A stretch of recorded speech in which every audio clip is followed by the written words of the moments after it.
Welcome, welcome to another exciting episode of Carving the Divine TV. My name is Yujiro Seki. I'm a director, writer, and the producer of the documentary Carving the Divine. Carving the Divine is about the Buddhist Sculptors of Japan, and I'm ready to present it for the first time in the world. But before I do so, I thought it would be a great idea to introduce basic concept of Buddhism and the history of Buddhism, so that when you guys finally watch my documentary, you guys can watch it at the maximum value. So without further ado, I would love to introduce our scholar. This guy is a freaking intelligent, and I'm very excited to have him back. Mr. Frederic Hewett. Welcome, Frederic.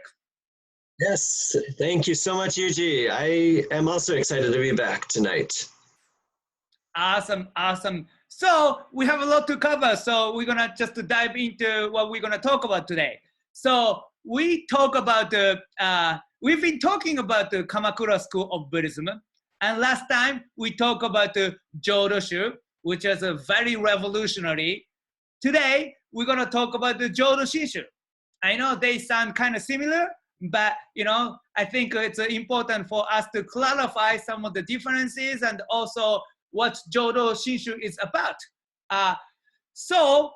What is Jodo Shinshu and who is the founder, Shinran? Please tell us.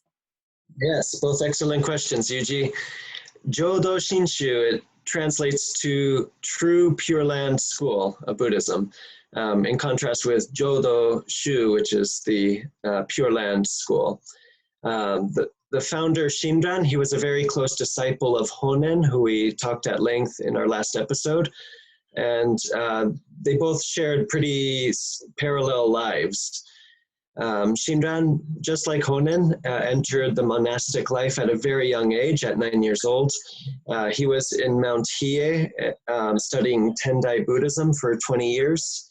And he grew to be disillusioned with the practice because of the way that the monks and the priests ran things. He saw corruption, and he saw practices that did not truly address the problem that people sorely needing salvation couldn't access.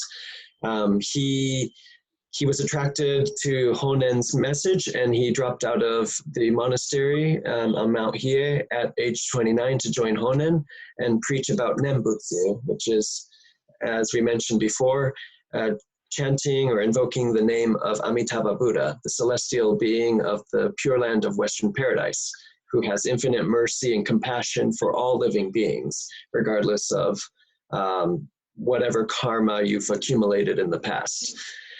This message had attracted lay people from all walks of life, and as Honen's power and influence grew, the existing establishment, they felt threatened, and they exiled Honen and his followers, dispersed them all over Japan.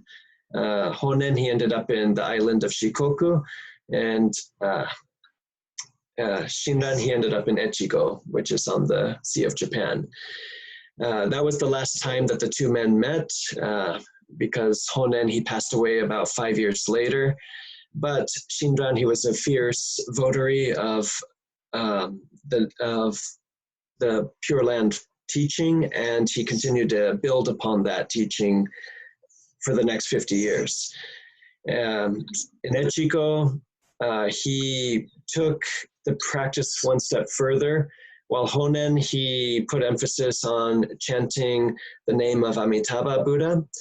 Shinran, he felt that practice, if you indulge in it too much, that was relying on your own effort to get salvation, when it's already a futile attempt. People are imperfect beings, and they 100% have to rely on the mercy and compassion of Amitabha Buddha. So Shinran claimed that even the desire to have salvation is already granted by Amitabha Buddha, and that the Nembutsu, or chanting his name, is an expression of gratitude for that mercy.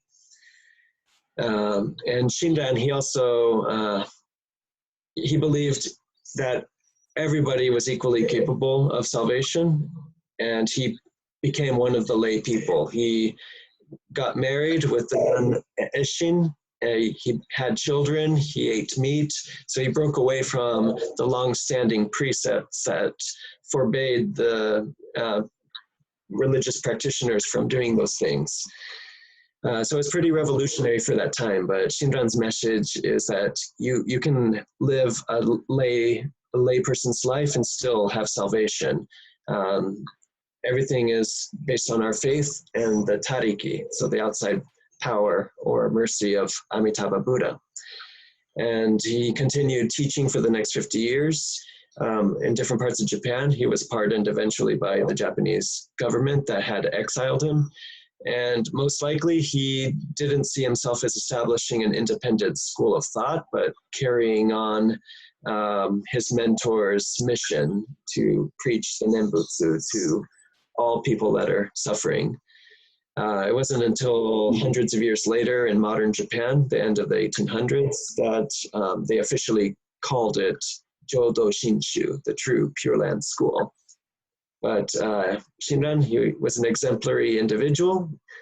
He led by example, and he set a firm foundation for the Pure Land faith in Japan. So to him, we're all indebted.